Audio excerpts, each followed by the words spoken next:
But I have witnessed what I think is going on, and I could be batshit nuts, but Donald Trump has effectively bought corporate media. They are now, many of them, subservient or at the whim of Donald Trump via friendship or transactional, contractual reasons. The one thing you can't control that way is an independent reporter. But what you can do is threaten them. What you can do is intimidate them. Because earlier last week, I think it was, a Washington Post reporter had their home searched, which is odd and in and of itself alarming. But that reporter has the ability, first of all, has libel insurance and an attorney right at their beck and call because they work for the Washington Post.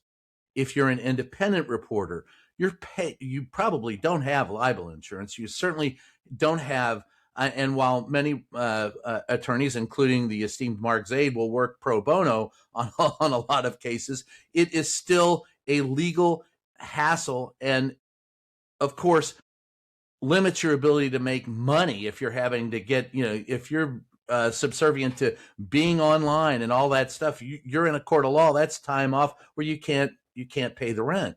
And so you see Georgia Fort's, two teenage daughters coming out going, this is her livelihood. This is, you're taking away my mother's ability to make a living.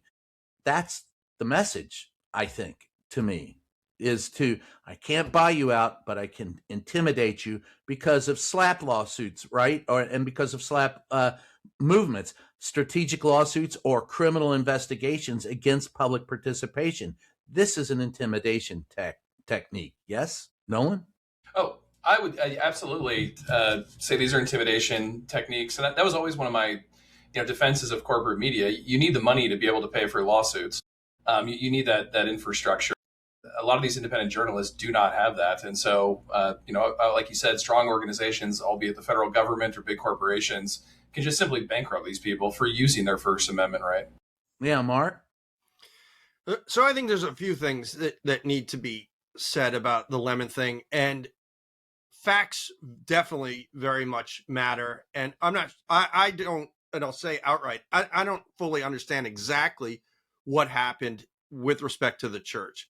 So there could be little nuances, but let's flesh out a few things.